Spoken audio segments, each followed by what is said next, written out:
সম্মানীয় উপস্থিতি, আমরা দেখেছি যে আফগানিস্তানে 2001 সালে যখন যুদ্ধ হয়, তখন যুদ্ধ হওয়ার সময় কিন্তু তখন কিন্তু মুসলিম রাষ্ট্ররা চুপচাপ ছিল, কেউ কোনো কথা বলেনি। 2003 সালে যখন আমেরিকা হামলা করে, তখনও কিন্তু মুসলিম রাষ্ট্র চুপচাপ ছিল। সাদ্দাম হোসেন শহীদ হলো, কেউ কিছু বলল না। এরপরে 2011 সালে আমেরিকা যখন আবার লিবিয়াতে যুদ্ধ হামলা চালালো, তখন কিন্তু আমাদের আমিরুল মুমিনরা চুপচাপ ছিল, কেউ কিছু বলেনি, গাদ্দাফি শহীদ হয়ে গেল। এরপরে 2013 সালে আমেরিকার সহযোগিতায় সিসি সে মিশরে গিয়ে ইসলামী তন্ত্রকে ক্ষমতা থেকে নামিয়ে দিয়ে নাজায়েজ ক্ষমতা সে প্রয়োগ করলো, তখনও কিন্তু মুসলিম রাষ্ট্র আমিরুল মুমিনরা কিছু বলেনি, চুপচাপ ছিল। এরপরে 2024 সালে যখন আমেরিকার ইসরায়েল প্ল্যানিং মিলে ইব্রাহিম রাইসিকে হত্যা করলো, তখনও কিন্তু মুসলিম রাষ্ট্ররা চুপচাপ ছিল, কেউ কোনো কথা বলেনি। এখন 2025 সালে আমেরিকার সহযোগিতায় আমেরিকা সহ ইসরায়েল আজকে ফিলিস্তিন থেকে শুরু করে ইরান আমাদের মুসলিম রাষ্ট্রগুলোকে যে পুরো নির্মূল করে দেওয়ার প্ল্যানিং করছে, এখনো আমিরুল মুমিনরা ঘুমিয়ে আছে, কোনো তাদের ঘুম ভাঙেনি। সম্মানীয় উপস্থিতি, হয়তো শেষ পর্যন্ত বাকি থাকবে বাংলাদেশ, ভারত, পাকিস্তান। হয়তো দেখা গেল যে এরকম করতে করতে আমাদের মুসলিম রাষ্ট্রগুলো বিলুপ্ত হয়ে গেল। আসলে আমরা ঘুম ভাঙাতেই পারিনি, আমিরুল মুমিনরা এখনো তাদের আলম বিলাসিতার মধ্যে রয়ে গেছে।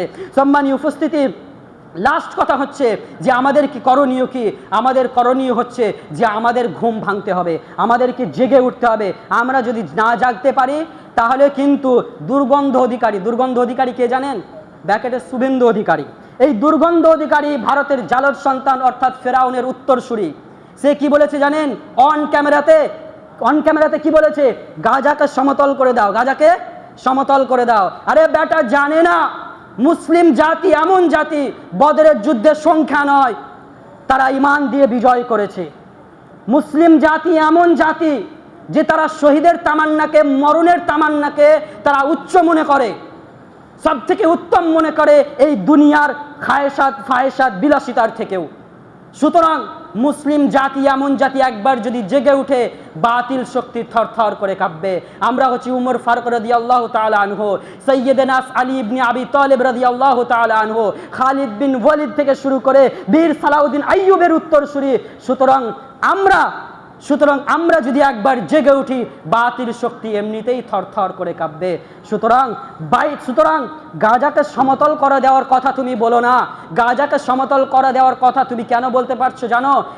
একটা বডিগার্ড রেখে দিয়েছো, ক্ষমতার চেয়ারে বসে আছো, ওয়ান ক্যামেরাতে খুব কথা বলতে পারছো, তলোয়ার হাতে নিয়ে যাও না মুসলমানদের মতন গিয়ে গাজাকে সমতল করে এসো। আল্লাহর কসম করে বলছি, গাজাকে সমতল করে